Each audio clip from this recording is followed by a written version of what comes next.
Hello guys, Deathdealer here. Welcome back to another snapshot video. Today we're looking at snapshot 20w19a, which was released the day before this video releases. This snapshot contains another round of tweaks and bug fixes and some quality of life features. Right now on screen you'll be able to see all the bug fixes. There is a long list. It will be scrolling up and down and you can see all of the important things. But with that being said, let's get into the new features and changes in this Minecraft 1.16 snapshot. The first of the new features is the blackstone and gravel now generate in all nether biomes. Now you can see on screen right now, we are underground, we are in, if I turn off my F3, we are in a crimson forest right now. And as you can see there is gravel, and there is this blackstone generating. Now it doesn't occur higher up in the world, it will occur closer to, lava lakes, like you can see this right here. Oh no, we can't see that there, but look, there's some blackstone, there's some gravel, and you can see it occurring more and more often. One feature I would like is if you took a potion or something, being able to see underwater. That would be cool. Or maybe like just a status effect or something. Now this next one, I thought this was already a thing, but what the developers have done is patches of soul sand now generate in the soul sand valleys. You can see I'm standing on a patch of soul sand right now and there's some soul soil in the background. Personally, I thought this was always a thing, but obviously I've been wrong. So yeah, that's good. It makes sense to have these kind of, generating patches. And yeah, this is a pitiful excuse for a soul sand valley. This isn't a valley at all.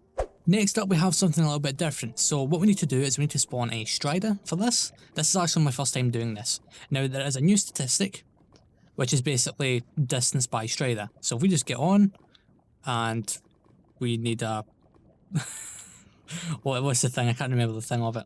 But if we go into our statistics, let's see, distance by strider, there you go, 1.18 meters. That's a new thing to fill up the statistics with. Yeah, there's just so many statistics now. That is nuts. Now we move on to the changes in this new snapshot. So first off, villagers can now spawn iron golems regardless of the profession, status or latest working time.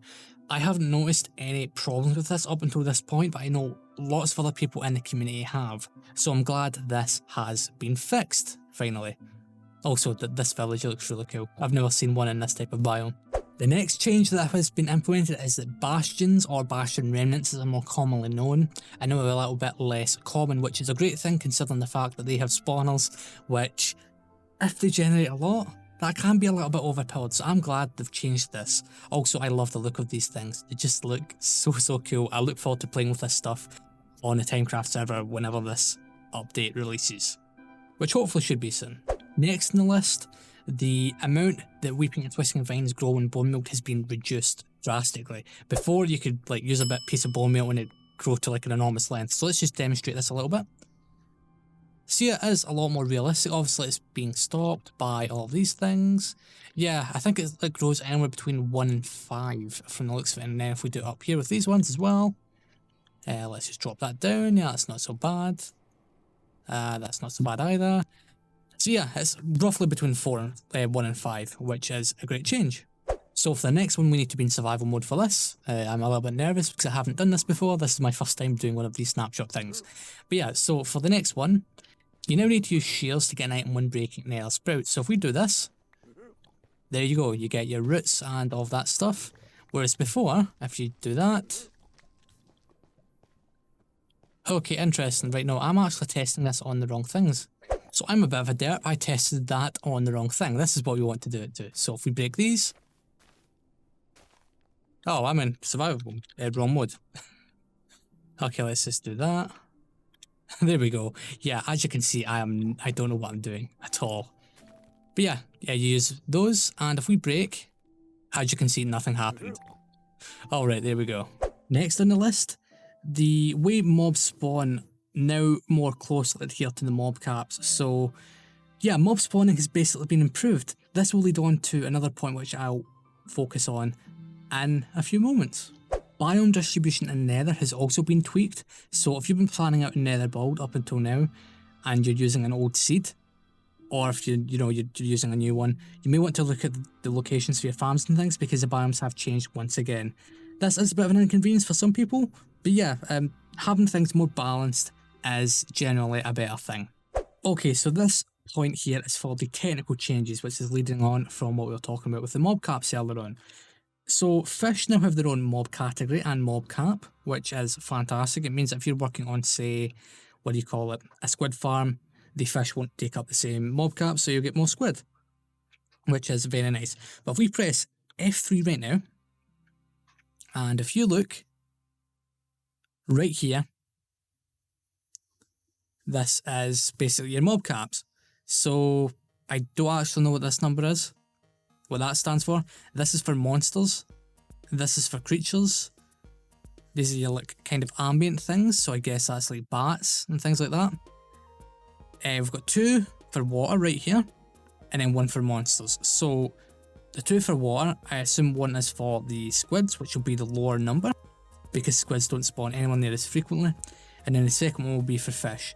Personally, I think I should rename this one to F for fish, which makes a lot more sense. But yeah, that's a decent change. It'll help out technical players a lot, and then they won't need the likes of, say, carpet in order to see these things. Although carpet is a fantastic tool. So this point here is a little bit different. It isn't like, you know, in the official listings or anything like that. Or it isn't, I just haven't noticed. But yeah, we have these wither roses up here right now because it is a change. Now, up until now, wither roses have been used for a lot of things like very efficient slime farms and things like that. But there's the change that's been implemented is that mobs can no longer, I stress this again, they can't spawn on blocks that have wither roses. They can still fall onto them and die, but they can't spawn.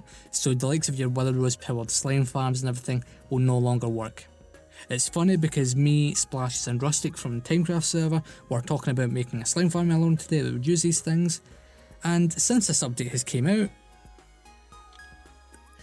obviously that's no longer a thing we can do, unfortunately. Also, I'm trying to zoom in, but I don't have a, what do you call it, Octane installed. Also, this is the first time I've seen one of these things.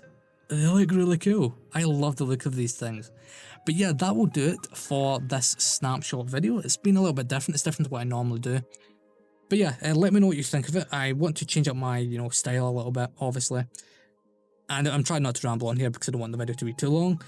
But yeah, just let me know what you think. Make sure you leave a like. Also, in the description is the official link to the snapshot documentation for today.